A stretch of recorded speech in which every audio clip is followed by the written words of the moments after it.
आज की प्रेस वार्ता को बिहार के पूर्व उप मुख्यमंत्री, भाजपा के वरिष्ठ नेता, राज्यसभा सांसद आदरणीय सुशील कुमार मोदी जी संबोधित करेंगे। हमारे ठीक भाई और भाजपा के प्रदेश प्रवक्ता प्रोफेसर अजगर शमशी जी हैं, भाजपा के प्रदेश मुख्यालय प्रभारी सुरेश रुंका जी हैं, प्रदेश मीडिया प्रभारी राजू झा जी हैं। हम माननीय सुशील मोदी जी से आग्रह करेंगे कि आपको संबोधित करें।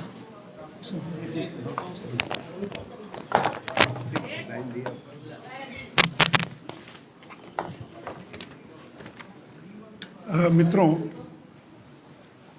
पिछली प्रेस कॉन्फ्रेंस में नीतीश सरकार के एक मंत्री के भ्रष्टाचार से जुड़े मामले का हम लोगों ने खुलासा किया था। आज एक और मंत्री उसके आपराधिक इतिहास का हम खुलासा करेंगे और नीतीश जी ने अपने मंत्रिमंडल में आपराधिक रिकॉर्ड वाले और भ्रष्टाचार में जो चार्जशीटेड लोग हैं, ऐसे लोगों को शामिल कर पूरे बिहार को उन्होंने शर्मसार करने का काम किया है। आज इस मंत्री की हम चर्चा करें, उनका नाम है डॉक्टर सुरेंद्र यादव। डॉक्टर सुरेंद्र यादव पर बाल यौन अपराध, महिला आरक्षण बिल की कॉपी फाड़ने, अतुल अपहरण कांड, मेडिकल छात्रों पर फायरिंग, तिलकुट व्यापारियों से हिंसक झड़प, कांग्रेस के पूर्व विधायक की निर्मम पिटाई और हाल के दिनों में एक प्रेस कॉन्फ्रेंस में बहुत ही गंदी और भद्दी गाली का सार्वजनिक उपयोग करने जैसे दर्जनों आरोप सुरेंद्र यादव पर हैं। और सुरेंद्र यादव गया के आतंक हैं, जिनके नाम से लोगों में सिहरन पैदा होती है। लोग डर जाते हैं कि सुरेंद्र यादव आ रहे हैं। तो 2018 की बात है कि एक नाबालिग लड़की जिसके साथ सामूहिक बलात्कार हुआ, उसको गया पुलिस उस लड़की की मेडिकल जांच के लिए मगध मेडिकल कॉलेज लेकर आई। मेडिकल जांच के बाद जब लड़की निकल रही थी, गाड़ी में बैठ रही थी पुलिस कस्टडी में, तो सुरेंद्र यादव और उनके 25-30 लोगों ने पुलिस की गाड़ी को रोककर और ज़बरदस्ती उस लड़की को पुलिस गाड़ी से नीचे उतार लिया और उसका बयान लेने की कोशिश की और उसके चेहरे पर जो कपड़ा था उसको हटा दिया और इस दौरान उसका चेहरा उजागर हो गया। इस मामले में सुरेंद्र यादव पर पॉस्को एक्ट की धारा 13 के तहत मामला दर्ज है। और पॉस्को एक्ट की आपको मालूम है, प्रिवेंशन ऑफ जो सेक्सुअल चाइल्ड एब्यूज एक्ट है, जो बाल यौन अपराध से जुड़ा एक्ट है। तो ये मामला बाल यौन अपराध से जुड़ा है। सुरेंद्र यादव पर पॉस्को एक्ट की धारा 13 के तहत मुकदमा दर्ज है। वो चार्जशीटेड है, इस मामले में जमानत पर हैं, उन पर चार्ज फ्रेम हो चुका है और अब मामले का ट्रायल चल रहा है। दूसरा मामला मित्रों, जो पुराने पत्रकार हैं उनको ध्यान में होगा कि बिहार में एक अतुल अपहरण कांड पूरे देश में जिसकी चर्चा हुई थी, उस अतुल अपहरण कांड में श्री सुरेंद्र यादव को मंत्रिमंडल से इस्तीफा देना पड़ा था, उनको जेल जाना पड़ा था। और ये कांड क्या है? तो अभी झारखंड में जिस प्रेम प्रकाश का आप नाम सुन रहे हैं, जिनके यहाँ ईडी की रेड में 2 AK-47 राइफल जिनके घर से मिला, ईडी ने जिनको गिरफ्तार किया, इस प्रेम प्रकाश का भी संबंध सुरेंद्र यादव से है। और मैं थोड़ा उस घटना के बैकग्राउंड में ले जाना चाहूँगा, चूँकि जानना आवश्यक है। ये प्रेम प्रकाश पटना के SBI के अंदर पदाधिकारी था और चारा घोटाले का करोड़ों रुपया जो राजनेताओं की काली कमाई थी, उसके यहाँ वो पैसा जमा था। और प्रेम प्रकाश चारा घोटाले की काली कमाई को पैसे को लेकर फरार हो जाता है। तभी सुरेंद्र यादव लालू यादव के साले सुभाष यादव, इन लोगों ने एफआईआर दर्ज किया पटना में और एक पुलिस टीम को गुजरात भेजा, बड़ौदा, और बड़ौदा पुलिस टीम गई प्रेम प्रकाश को गिरफ्तार करने।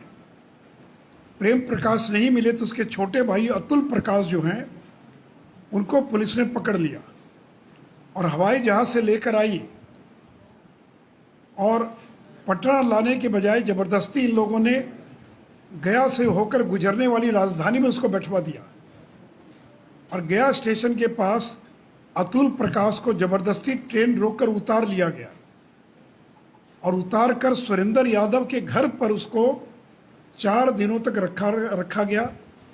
भारी टॉर्चर किया गया उसको।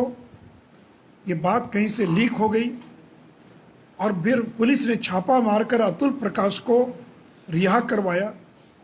ये मामला इतना बड़ा मामला बना पूरे देश के अंदर कि अंततः सुरेंद्र यादव को, जो उस समय एक्साइज मिनिस्टर थे, उनको इस्तीफा देना पड़ा, उनको जेल जाना पड़ा। और उस समय श्री शिवानंद तिवारी आबकारी मंत्री थे, वो कैबिनेट मंत्री थे और ये राज्य मंत्री थे।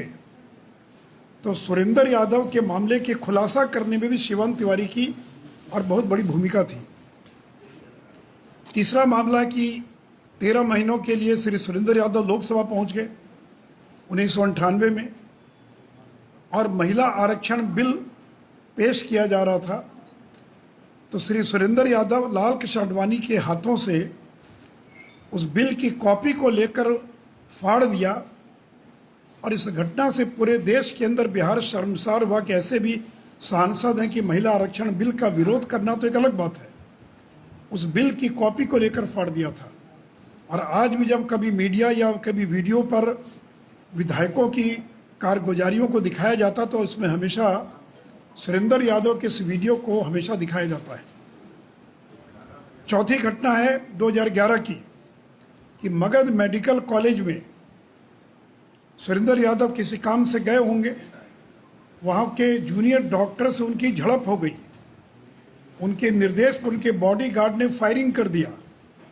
3 जूनियर डॉक्टर्स के पाँव में, शरीर में गोली लगी, घायल हो गए। जूनियर डॉक्टर्स ने पुलिस जीप में आग लगा दिया और फिर सुरेंद्र यादव को जान बचाकर वहाँ से भागना पड़ा। इस मामले में भी उनकी गिरफ्तारी का वारंट उस जमाने में, उस समय में और निकला था। एक और बहुत चर्चित घटना है श्री राम तिलकुट भंडार। हम सबों को मालूम है कि गया तिलकुट और अनरसा के लिए बहुत फेमस है। तो ये मकर संक्रांति के आसपास के दिनों की बात रही होगी कि सुरेंद्र यादव गए उस बाजार में और अपने बॉडीगार्ड और ड्राइवर को भेजा श्री राम तिलकुट भंडार में, और ये लोग गए और बिना पैसा दिए ज़बरदस्ती तिलकुट उठाने लगे। इसको लेकर झड़प हो गई। तो सुरेंद्र यादव अपने बॉडीगार्ड और ड्राइवर को बचाने के लिए वहाँ पहुँचे। तो तिलकुट व्यापारियों और सुरेंद्र यादव में झगड़ा हो गया और तो झगड़ा इतना बढ़ गया कि मारपीट की नौबत आ गई। और जो व्यापारी थे, जो तिलकुट के व्यवसायी थे, उन लोगों ने जो कढ़ाई थी, खौलती हुई कढ़ाई, वो कड़छुल से सुरेंद्र यादव पर तेल फेंक दिया। सुरेंद्र यादव बुरी तरह से जल गए। उनको अस्पताल ले जाकर भर्ती कराया गया। इस घटना के विरोध में वहाँ के चेंबर ने और बाकी लोगों ने गया बंद का आह्वान किया था। ये घटनाएं मैं केवल आपको इसलिए बता रहा हूँ कि किस प्रकार का आतंक है वो व्यक्ति, कि चाहे वो मेडिकल का छात्र हो, दुकानदार हो, किडनैपिंग का मामला हो, हर तरह के मामले में इस व्यक्ति का इतिहास रहा है। यहाँ तक कि 1991 के लोकसभा चुनाव में श्री जीतन राम मांझी कांग्रेस के उम्मीदवार थे और श्री जय कुमार पालित, गया के पूर्व विधायक, उनकी बुरी तरह से पिटाई कर दिया सुरेंद्र यादव ने। और इस मामले में श्री पालित को गंभीर अवस्था में अस्पताल में भर्ती कराना पड़ा था। एफआईआर दर्ज हुआ। तो ये 91 लोकसभा की बात है। इनका पूरा परिवार किस तरह से इन्वॉल्व है अपराध में। इनके एक भाई हैं, सुरेंद्र यादव के भाई हैं राजकुमार उर्फ मंटू यादव, 2014 में ईडी ने, प्रवर्तन निर्देशालय ने 9 करोड़ 26 लाख इनकी संपत्ति को जब्त कर लिया। मंटू यादव पर आरोप था कि जहरीली शराब कांड में 20 लोग मर गए थे और इनका शराब माफिया लोगों से संबंध था। इस मामले में और बिहार पुलिस की प्राथमिकी के आधार पर ईडी ने देहरादून में 2 मकान, गया में मार्केट कॉम्प्लेक्स, आलीशान मकान गया में और आसपास 15 प्लॉट जब्त कर लिया था। मंटू यादव पर हत्या, अपहरण, रंगदारी के 11 मामले दर्ज थे। तो सुरेंद्र यादव जो अपराध कराते थे या रंगदारी या दबंगई दिखाते थे, उसमें अपने बॉडीगार्ड, अपने ड्राइवर, अपने भाई का पूरा इस्तेमाल करते थे। और अभी हाल की घटना तो सबों को मालूम है कि मंत्री बनने के बाद जब वो गए और प्रेस कॉन्फ्रेंस में उन्होंने क्या कहा, उसको रिपीट करने की आवश्यकता नहीं है। तो नीतीश जी, आप ऐसे लोगों को अपने मंत्री परिषद में शामिल कर बिहार में सुशासन कैसे कायम करेंगे? पूरे देश में आप किस प्रकार का मैसेज दे रहे हैं? तो गंभीर आपराधिक मामलों के आरोपी एवं भ्रष्टाचार के आरोपों में चार्जशीट लोगों को अविलंब मंत्री परिषद से बर्खास्त करें, अन्यथा पूरे देश में एक बहुत बिहार की नकारात्मक छवि बन रही है कि सरकार में बड़ी संख्या में आपराधिक और भ्रष्टाचार के आरोपों से घिरे लोग इस सरकार में शामिल है।